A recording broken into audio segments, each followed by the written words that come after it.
We're live.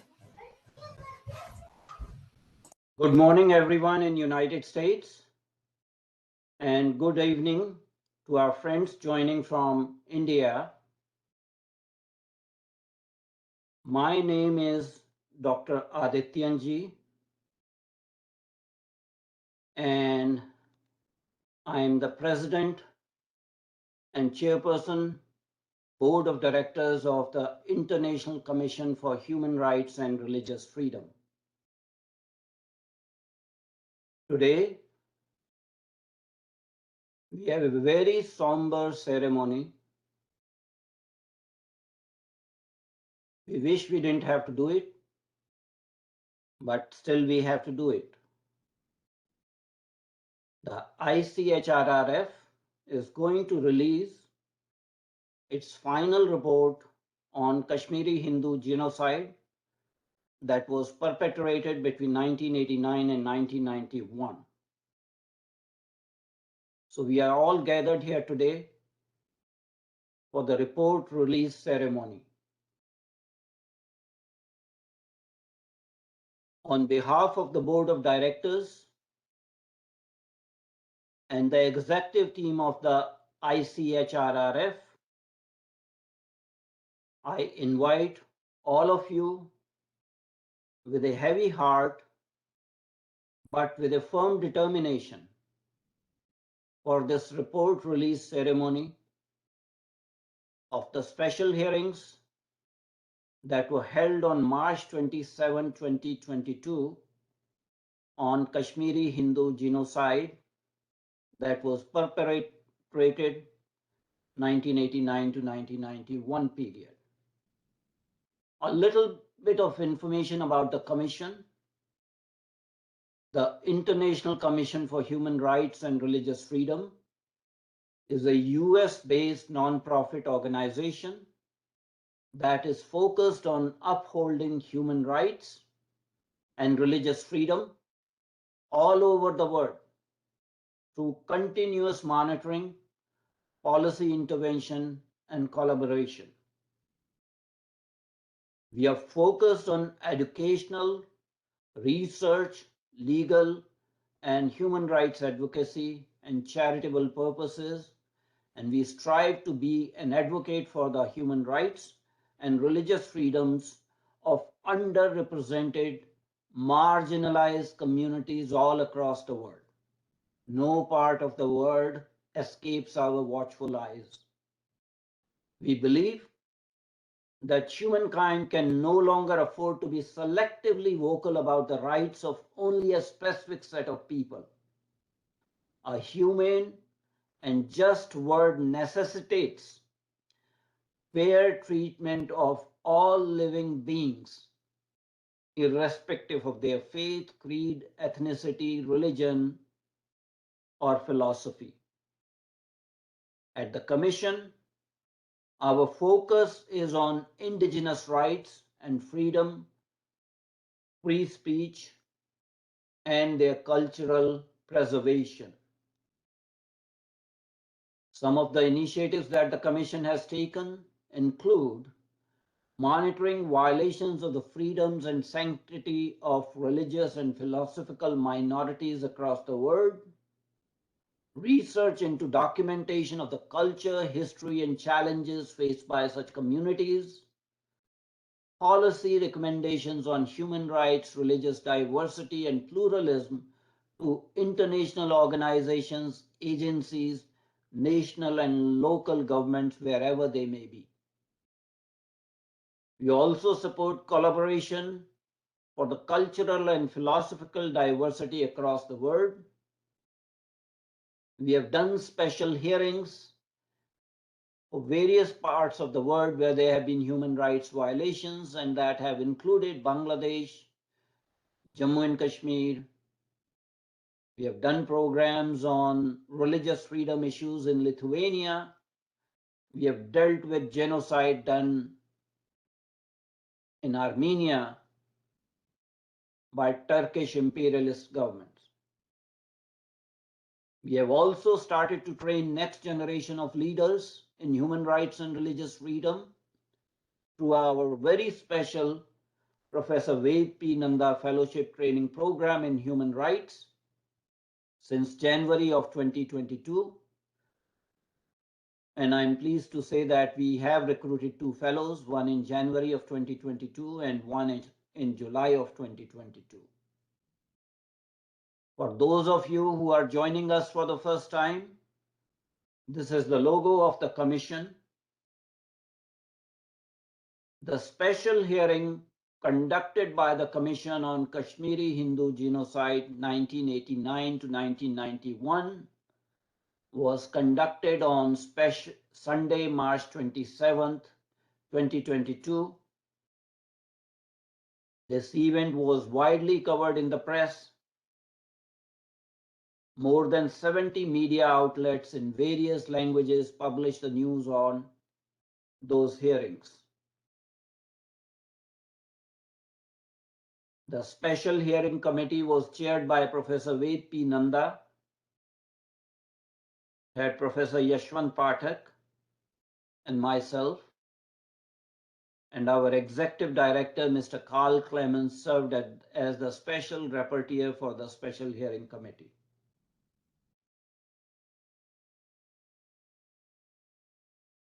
A little bit about the special hearing report. All of you know that 1990s witnessed the 7th and the final round of mass murder and ethnic cleansing of Kashmir's indigenous Hindu population.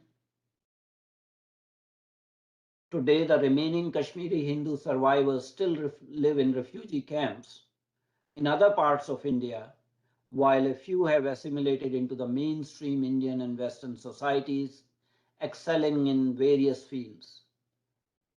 In the wake of the 2019 removal of discriminatory laws that persecuted the ethnic Hindu minority and promoted blackmail and Islamic terrorism, this genocide of Kashmiri Hindus is being denied, minimized, and rationalized using Marxist rhetoric by certain sections of the international community. And it's indeed very shameful that in today's world there are genocide deniers. Murderous attacks on remaining Kashmiri Hindus continue till today in Kashmir Valley. The Special Hearings Committee and team of observers comprise eminent legal experts, academics, and human rights activists.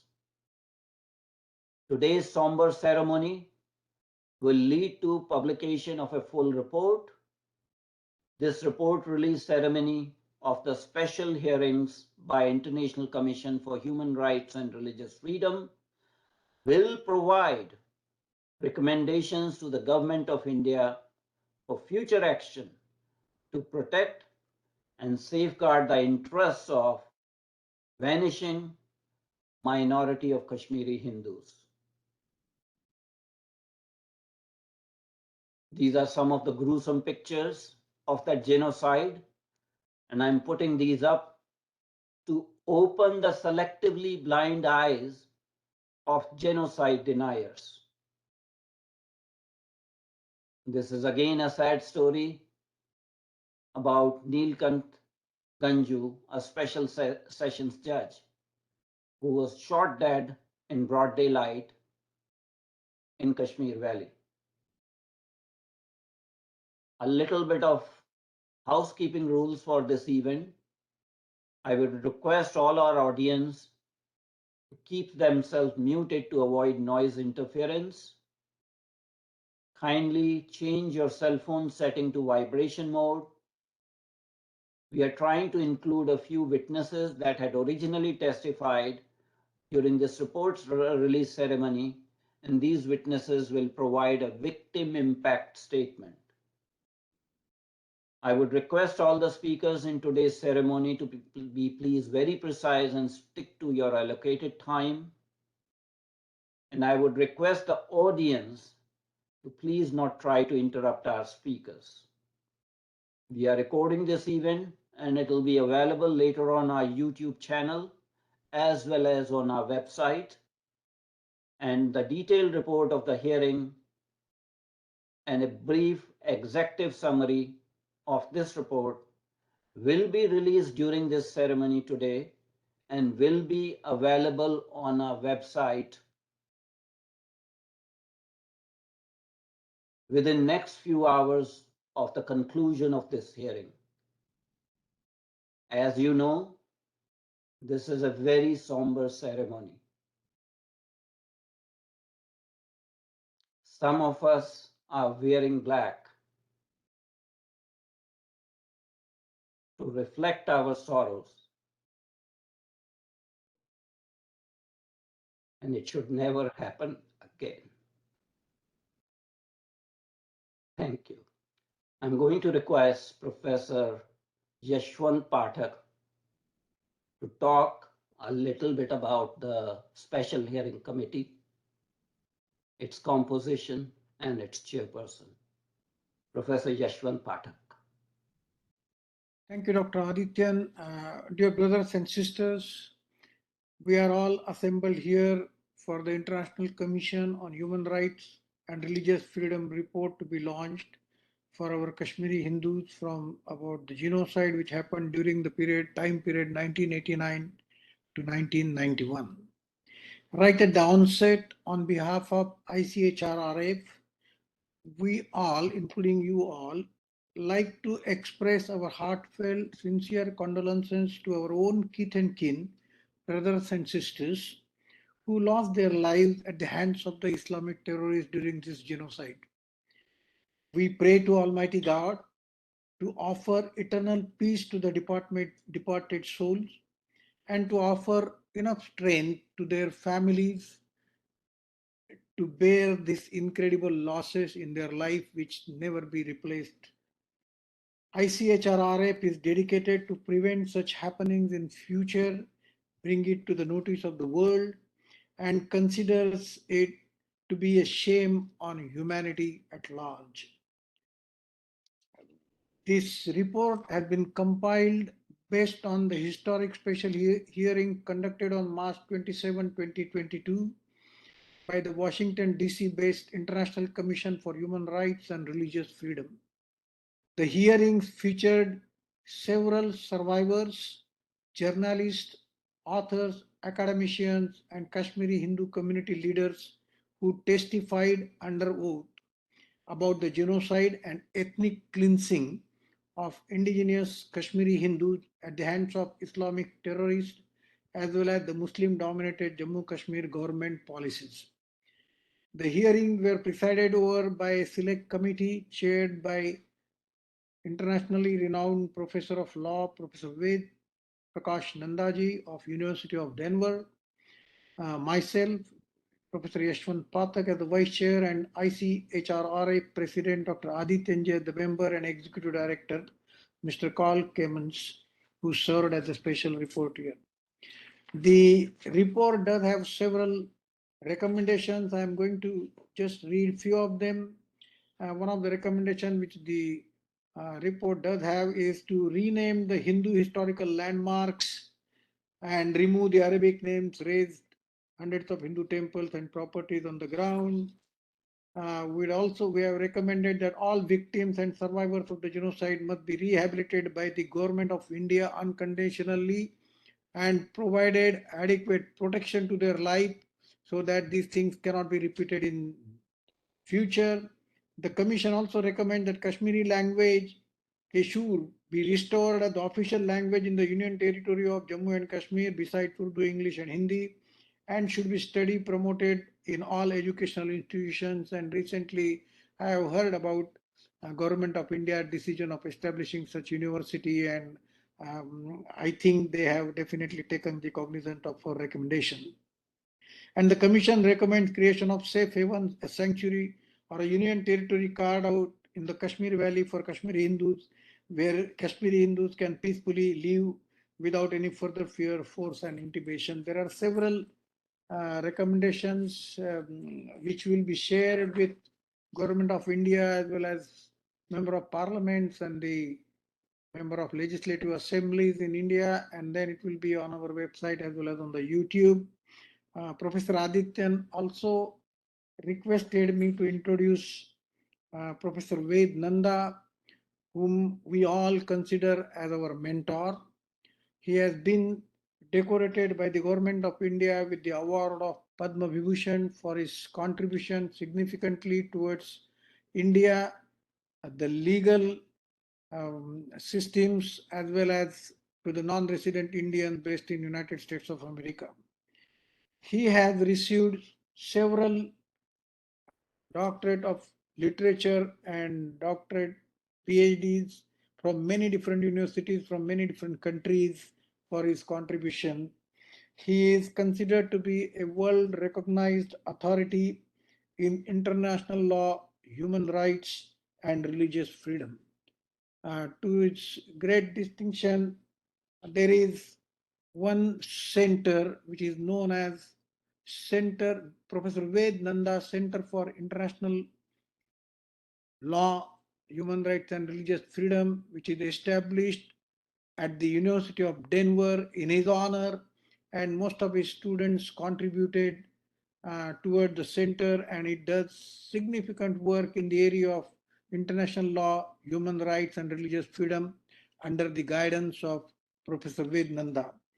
We all feel honored to have Professor Nanda with us at this launch program, and I will hand it over back to Professor Adityan.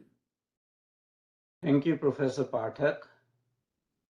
I'm going to invite a survivor and a victim who is no longer living at the place of his birth. He is a Kashmiri Hindu living in New Delhi at this point in time. And he will just remind us about the 6 previous genocides of Kashmiri Hindus very briefly. And this is Mr. Ravinder Pandita, who will bring to the notice of all our audience that the 7th genocide that happened during 1989 to 1991 was not sudden, was not unique, was not unplanned. It's part of a series of nefarious, murderous atrocities that have been conducted against a specific faith community in Jammu and Kashmir. So may I invite Mr. Ravinder Pandita to talk about 6 previous rounds of genocide of Kashmiri Hindus. Mr. Pandita, please.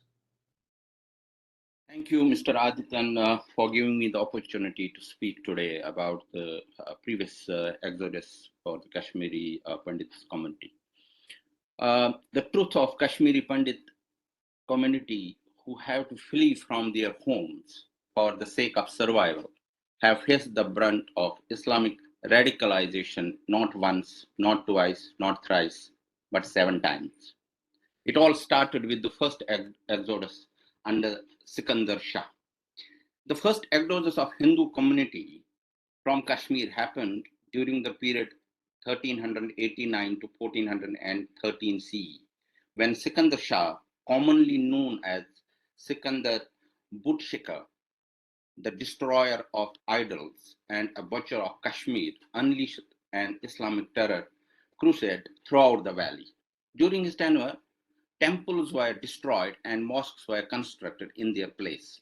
Hindus were prohibited doing their rituals, festivals, and even wearing of clothes in Hindu style. The native Hindus were subjected to forced conversions, and other forms of brutality like looting, rapes, which forced thousands of Hindus to leave the valley in order to protect themselves. The second exodus under Shah II was during the period 1505 to 1585.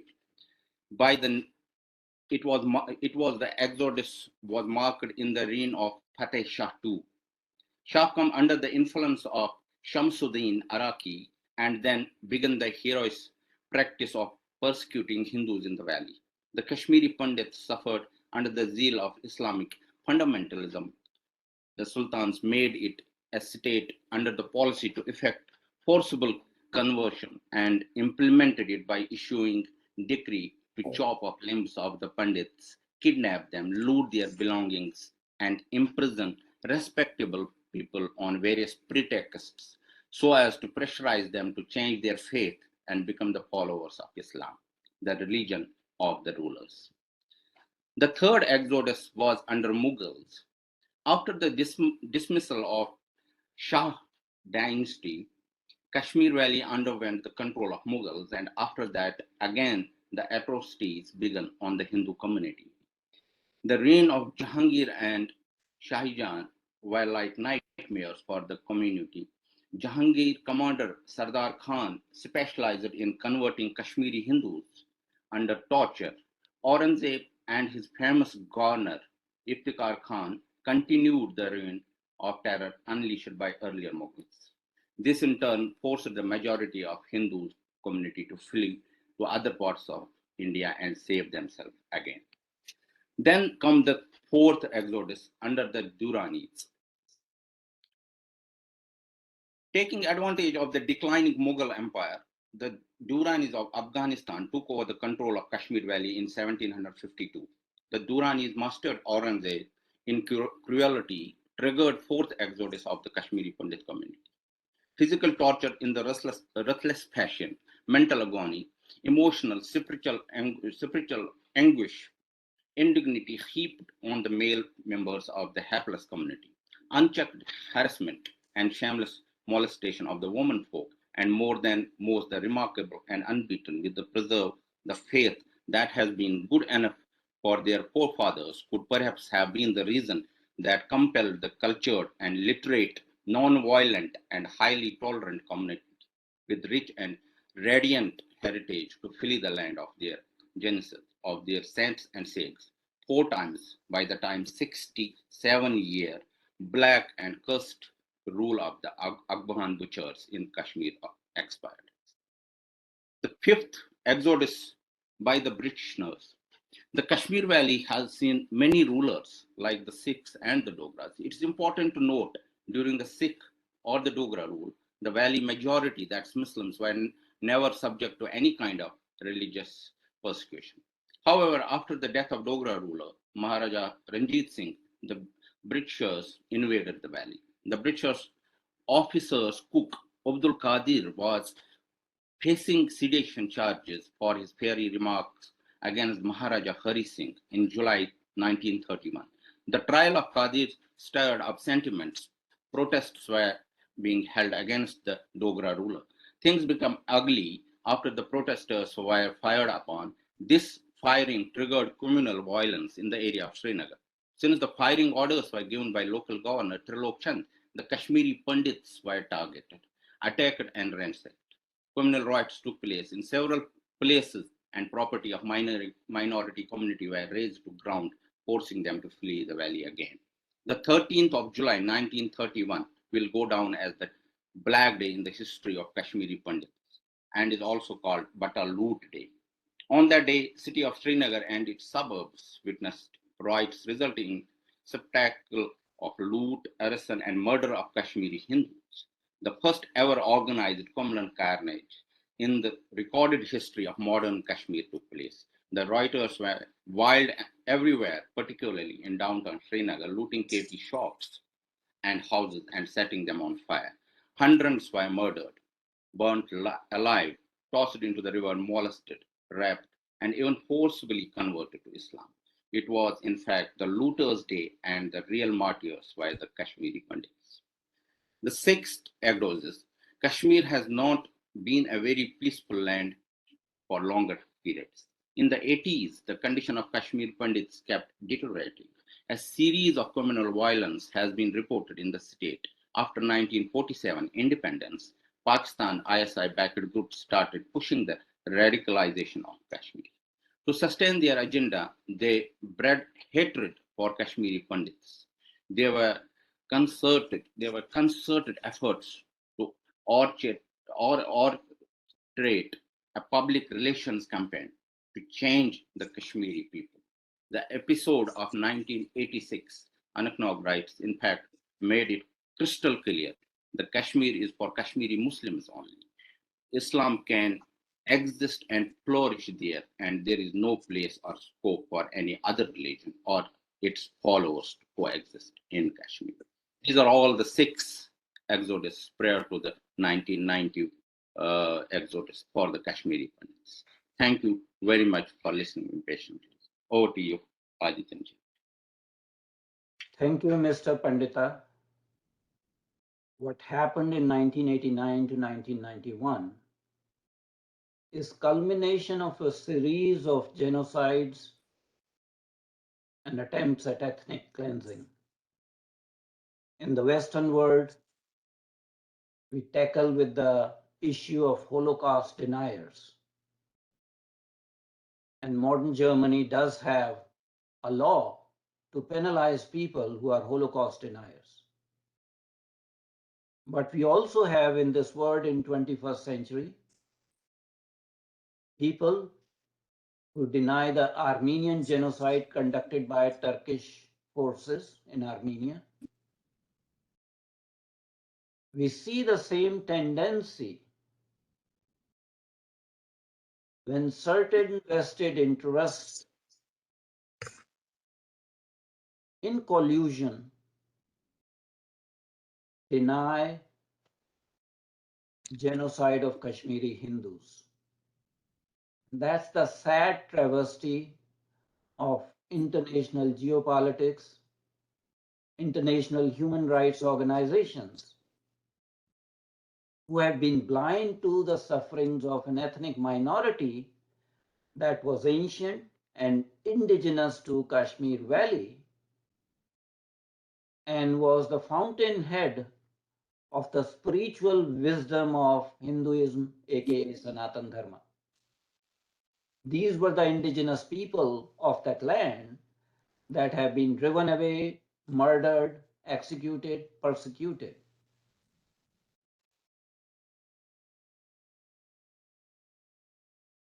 So we do have problems of Kashmiri Hindu genocide denial at this point in time. I'm going to invite a Kashmiri Hindu activist, survivor, and a journalist, Mr. Ashwini Shrangu, who will be giving a victim's impact statement. Mr. Shrangu, please. Ashwini.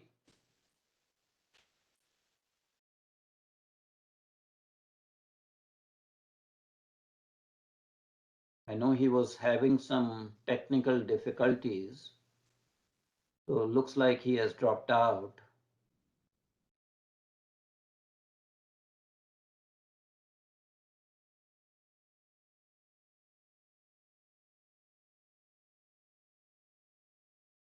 Yeah, he has not been able to rejoin. I'm going to go ahead and I'm going to invite Professor Ved P. Nanda, who is chairperson of the International Advisory Board of the Commission, a member of Board of Directors of the Commission, an eminent jurist, a legal scholar, and chairperson of this Special Hearings Committee, to say a few words and formally release this report compiled by the International Commission for Human Rights and Religious Freedom. Professor Ved Nanda, please. Thank you, Dr. Adityanji. This historic hearing question comes, why was it held? It was held because this genocide is forgotten. I vividly recall the first time that I was in Washington and Genocide Museum to see it. and I was accompanied by a Jewish friend.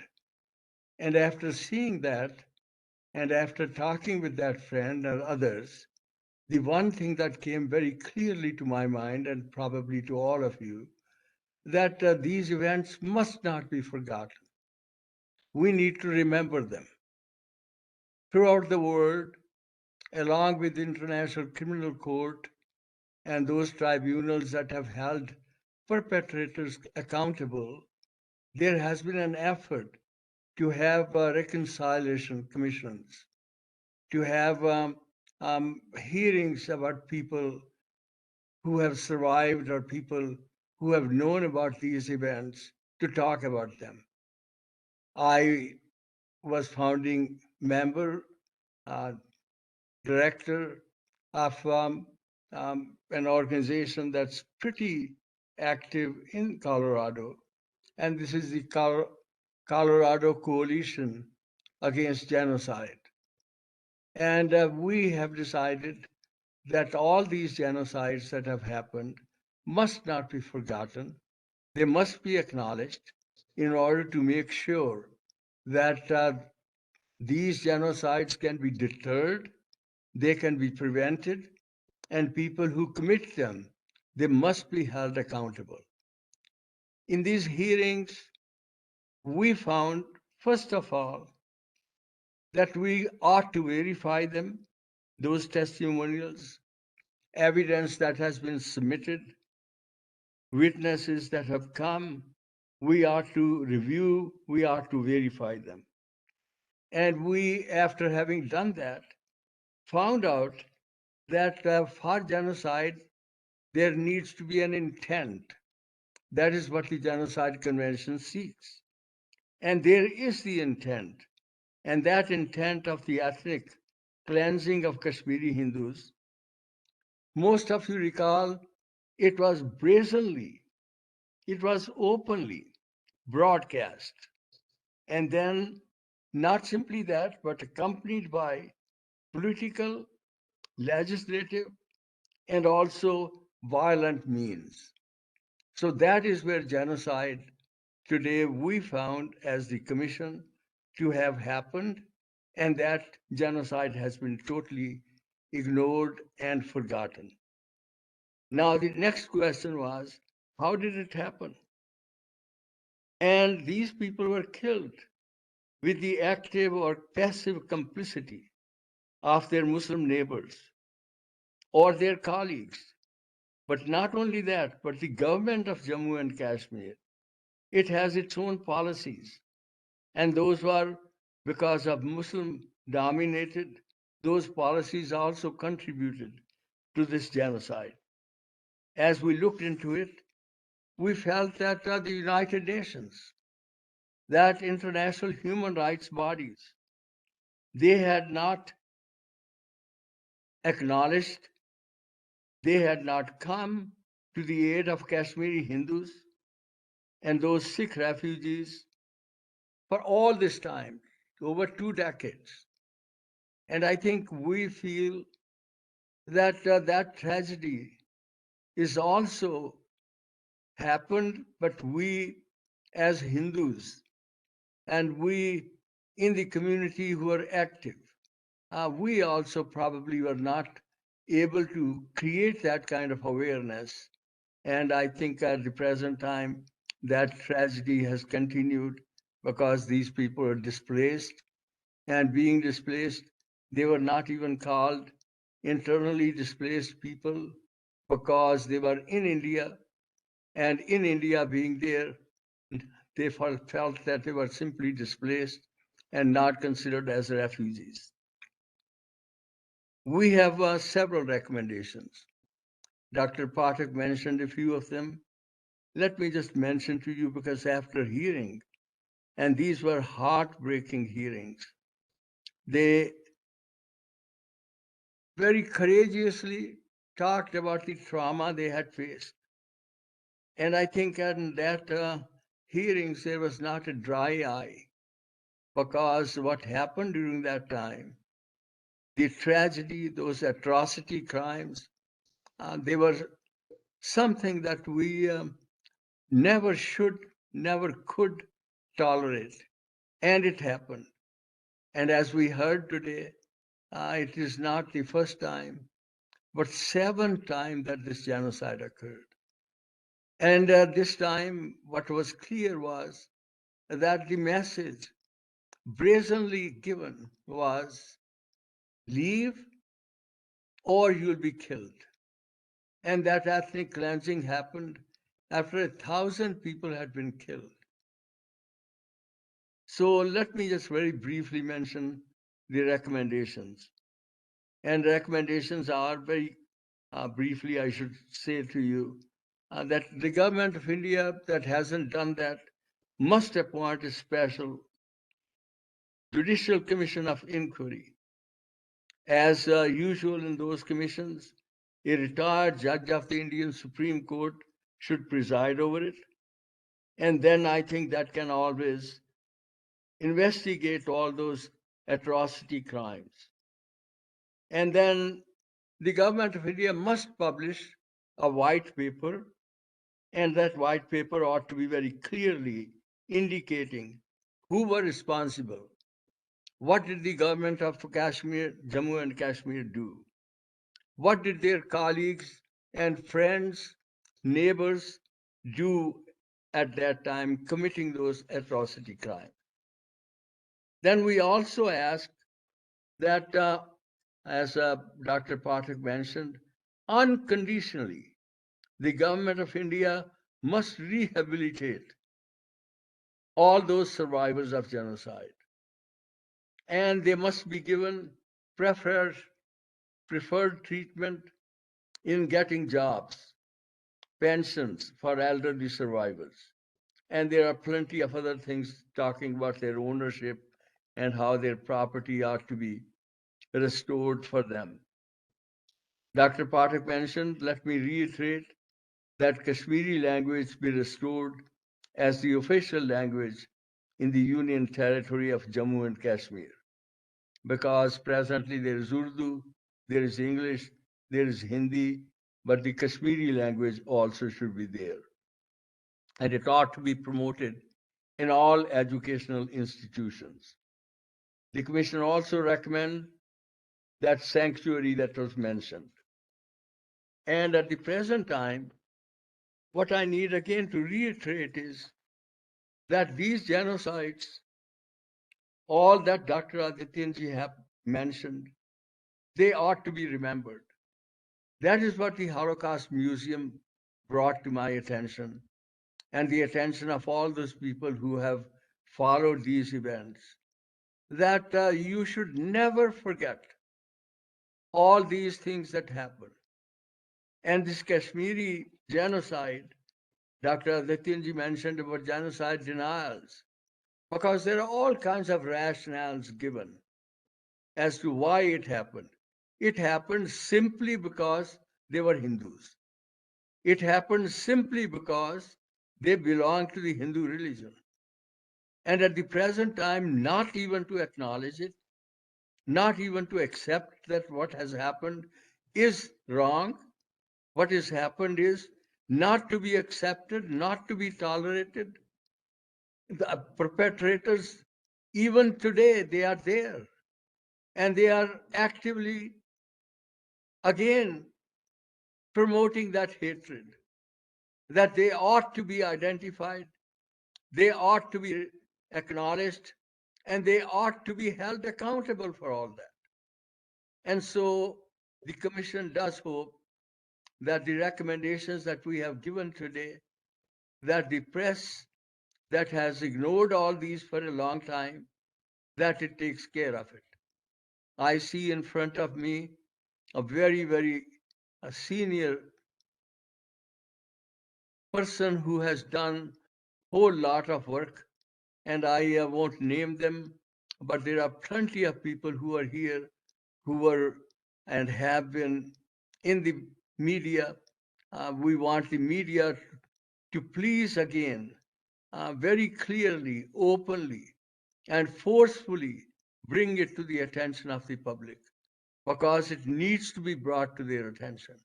And we again reiterate that the government of India the United Nations, international human rights organizations, they must acknowledge that genocide happened.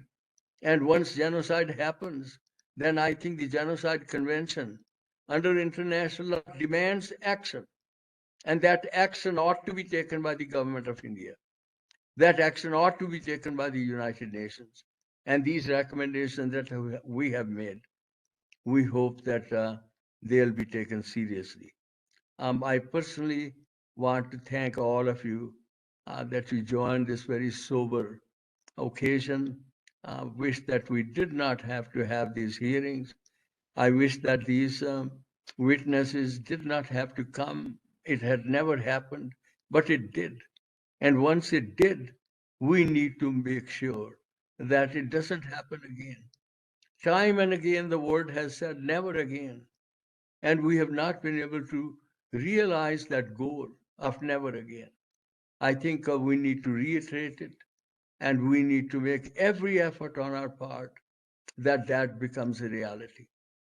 I want to thank you very much, and I want to officially release that report. You will find that report very clearly and very openly bring to your attention the trauma by these people who suffered. And they are the ones who gave those testimonials. Kindly read them, kindly think about them, kindly create that awareness, kindly spread the word. And we are deeply grateful for your presence today. Thank you. Thank you very much indeed, Professor Vednanda, for your thoughtful, sobering, and solemn comments, and for releasing the report officially. May I say that the report would be available on our website. It's more than 80-page long report.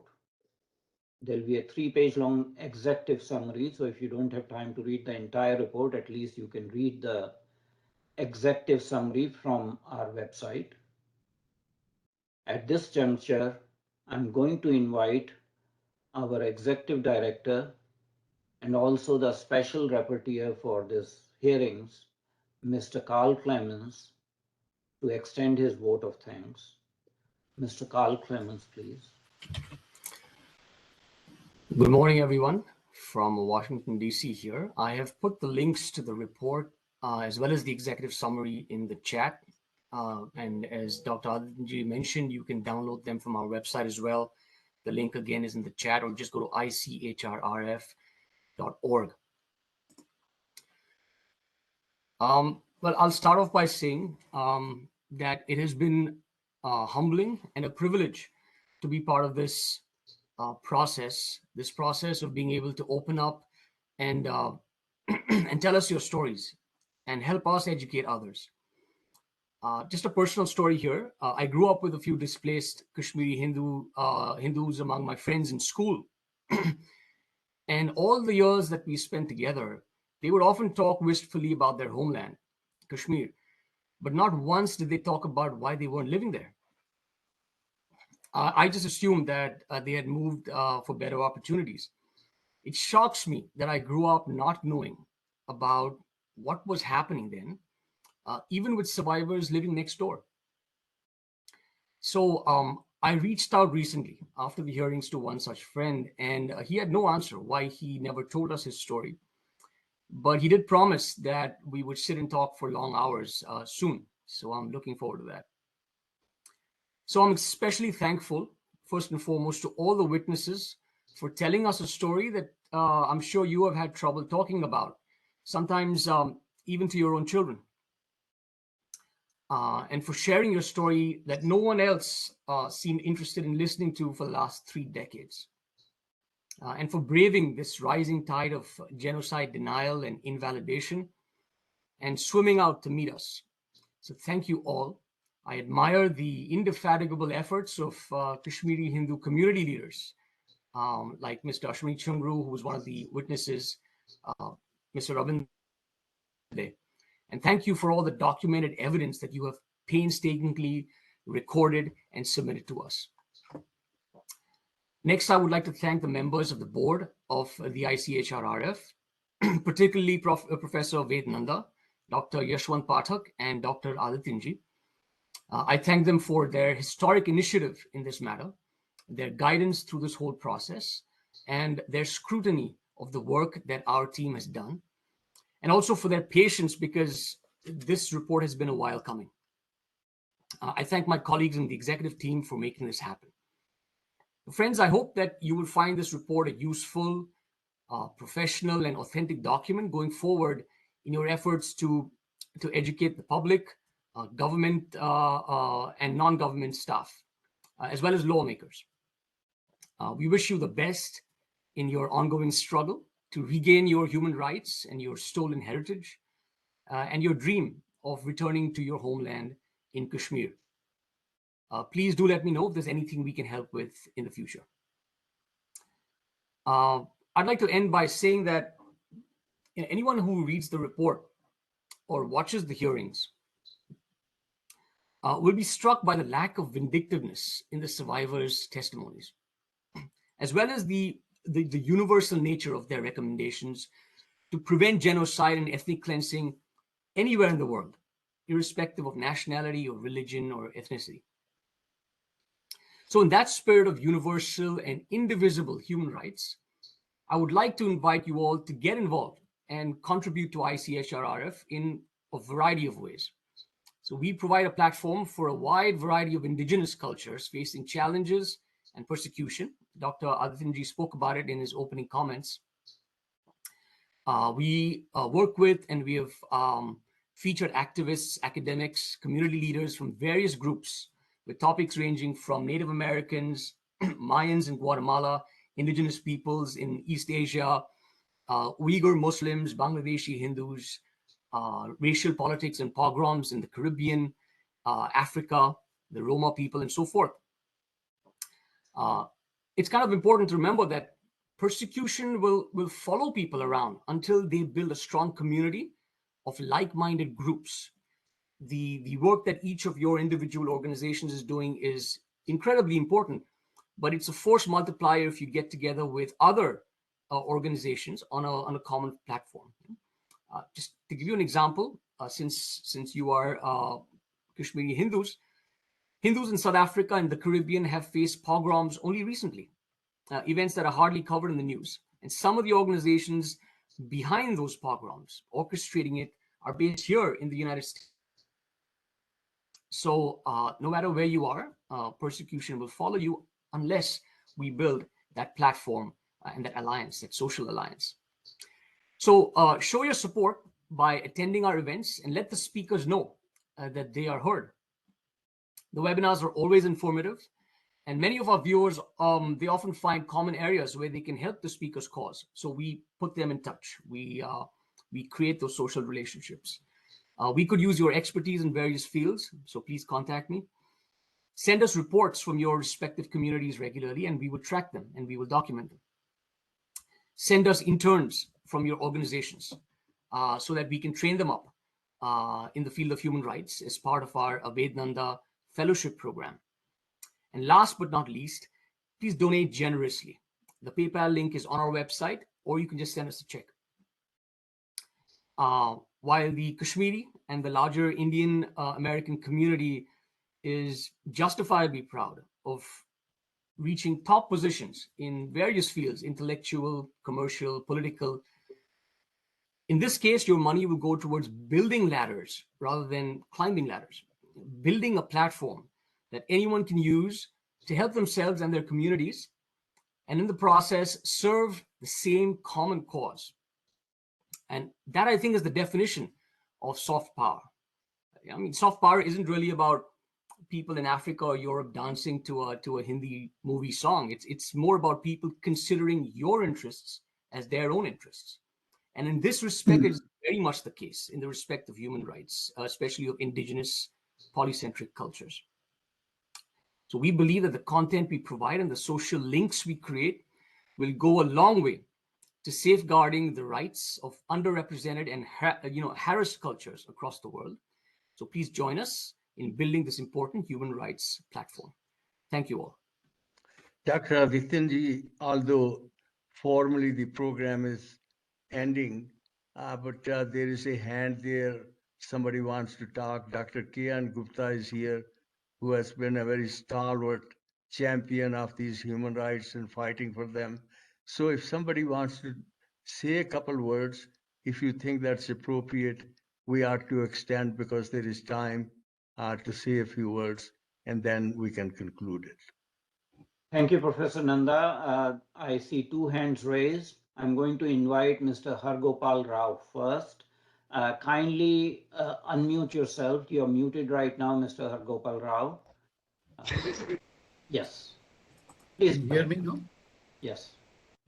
Yeah, just what I request is, I am Professor Gopal from Hyderabad, and one leg is in USA and one leg is in Bharat. And I was also teaching in South Africa, and I had interacted with Fijians and Mauritians. I was visiting all these places, Bali.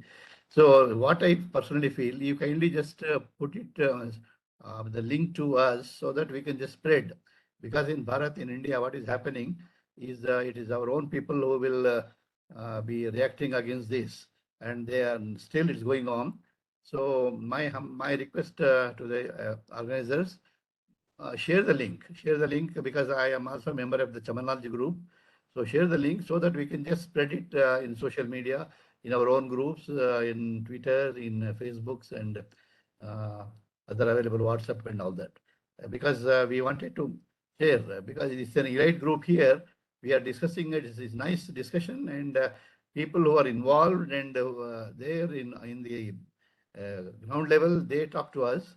Is nice, and we are also as victims of the Rajakars from Hyderabad, you see. So we are also just exposing that through the movies and all that. So my just only the submission is to share the links with us so that we can just spread the this message to others. That's all. Thank you. Thank you very much indeed, Mr. Rao. The link to the report and executive summary has already been circulated through the chat function. The report as well as the executive summary will be available on our website and actually is already on the website. Lastly, the video recording of the special hearings conducted in March of 2022 is already there on the website, as well as a video recording of this report releasing ceremony will be available on our website. Our website is www.ICHRRF.org,